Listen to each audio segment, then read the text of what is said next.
మాఘ పురాణం 1వ అధ్యాయం. సౌనకాది మునులు యజ్ఞము చేయ తలపెట్టుట. సకల పురాణములకు ఆలవాలమైన నైమిసారణ్యమందు ఒకప్పుడు సౌనకాది మహారుషులు లోక కళ్యాణార్థమై ఒక మహాయజ్ఞమును తలపెట్టిరి. ఆ మహాయజ్ఞము పరిసమాప్తమగుటకు ఒక పుష్కరకాలము అనగా 12 సంవత్సరములు పట్టును.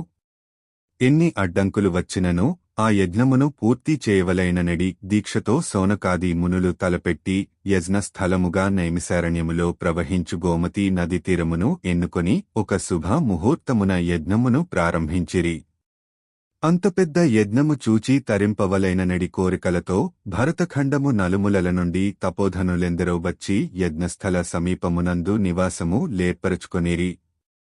అచటికే తెంచిన మునీశ్వరులలో బ్రహ్మ తేజస్సు గల శతవృద్ధులు, వేదములాములాగ్రముగా నవగాహన చేసుకున్న వేదమూర్తులు, సకల శాస్త్రములు అధ్యయన మొనర్చిన మునికుమారులు వచ్చి పాల్గొనిరి. ఆ విధముగా మునీశ్వరులందరూ తమ తమ శిష్య బృందములతోనూ పరివారములతోనూ తండోపతండములుగా యజ్ఞస్థలానికి చేరుకొనిరి. వేలకొలది ఋషిపుంగవులతో ఆ యజ్ఞస్థలము క్రిక్కిరిసి యుండెను. ఆ యాగము సకల లోకములకు శుభకరమైనదియు పుణ్యప్రదమైనదియు 12 సంవత్సరములు ఏకధాటిగా జరుగు మహాయాగమగుట వలన పురాణ పురుషుడగు సూత మహాముని కూడా తన శిష్య బృందముతో వేంచేసి యాగాది కార్యక్రమములో పాల్గొనిరి. దూర ప్రాంతాల నుండి వచ్చిన ఋషులు సూతులను దర్శన భాగ్యం కలిగినందున అమితానందం నొందిరి. సూతులవారి ఆశీర్వాదములతో నిర్విఘ్నంగా యాగం జరుగునని అందరూ సంతోషపడిరి. సూత మహాముని సకల శాస్త్రములు ఆమూలాగ్రముగా తెలిసియున్న మహానుభావుడు. వేదం, పురాణ ఇతిహాసాది సమస్త విషయములందు వారికి తెలియనిది లేదు. అవి అన్నీయు వారికి కొట్టిన పిండి వంటివి. వారి ముఖవర్చస్సు నుండి ప్రకాశించు బ్రహ్మతేజస్సు, ఎల్లవేళలా నవ్వులొలికించు ముఖారవిందము, మేలిమి బంగారం వలె ప్రకాశించుచున్న శరీరం వర్ణింపనలవికానిది. అటువంటి పుణ్యపురుషుడగు సూత మహాముని ఆగమనమునకు స్వాగతం పలికి సాష్టాంగదండ ప్రణామములచరించి యజ్ఞం జరుగు ఆ 12 సంవత్సరములలో ఎన్నియో పురాణగాథలు విని తరించవలెననెడి కోరికతో ముని పుంగవులందరూ వేచియుండిరి. సూతులవారు సౌనకాది మునుల కోరికలను గ్రహించినారు. ఇటువంటి పుణ్యకార్యములందు పురాణ పఠనం గావించి అశేష మునిసత్తములను తృప్తిపరచుట తన విద్యుక్త ధర్మమని ఎంచి వారి కోరికను మన్నించినారు. ఒక శుభ ముహూర్తమున ఆశ్రమవాసులందరూ సూతులవారికి అర్ఘ్యపాద్యములు సంగి ఉచితాసనములపై ఆసీనులను చేసి మునిశ్రేష్ఠ, మునికుల తిలక, ఇంతకుమున్ను ఎన్నియో పురాణగాథలు తమరు తెలియజేయగా విని ఆనందించియున్నాము.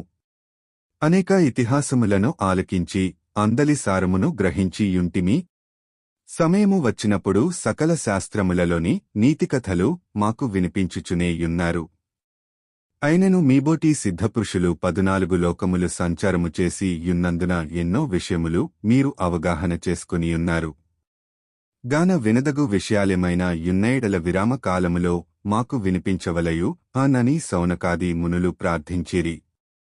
ఆ ప్రకారముగా కోరిన సౌనకాది మునులు తన వలన క్రొత్త సంగతులు తెలుసుకొనవలెననెడి కుతూహలం కనపరచినందున వారలను జూచి సూత మహాముని ఇటుల పలికిరి. ముని పుంగవులారా, మీ మనోవాంఛను గ్రహించితిని. మీరు వినదగిన కథను నాకు తెలిసియున్నంతవరకు విచారించి మీకు తృప్తి కలిగించెదను. ఇటువంటి మహా సమయమున పుణ్య కథలు చెప్పుట వలన నాకున్ను, వినుట వలన మీకున్ను పరమార్థము కల్గునని పలికెను. సౌనకాది మునుల కోరిక.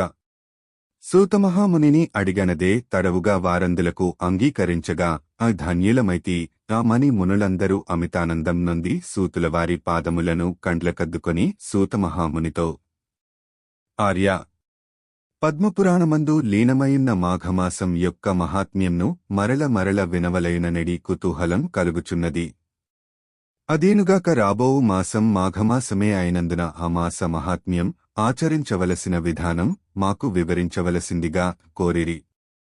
ఆ విధంగా సౌనకాది మునులు ఇతర తపస్యాలురు కోరుటవలన సూతమహర్షి మిక్కిలి సంతసించి ఇట్లు పలికిరి.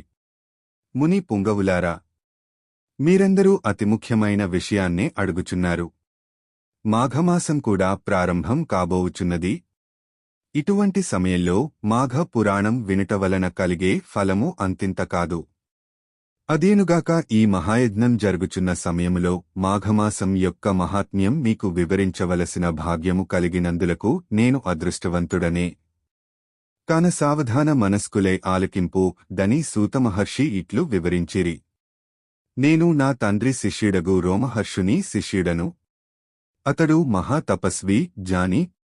నా తండ్రి వద్ద సకల శాస్త్రములు అభ్యసించెను.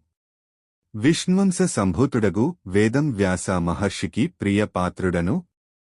వారి దయవలన నాకు కలిగిన జ్ఞానంతో మీలాంటి వారడిగిన ప్రశ్నలకు జవాబు చెప్పగల శక్తి సామర్థ్యములు కలిగిన వాడనైతిని. నేను తెలియజేచున్న నీతిబోధలు సకల లోకములకు శుభములు కలుగును. మీరడిగినట్టులే పూర్వం దిలీప మహారాజుకు తన కులగురువైన వశిష్ఠ మహాముని మాఘమాస మహాత్మ్యమును వివరించినారు.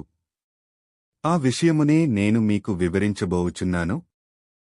ఈ వీడియో గాని మీకు నచ్చినట్లయితే లైక్ చేయండి, షేర్ చేయండి, సబ్స్క్రైబ్ చేయండి. నమస్తే.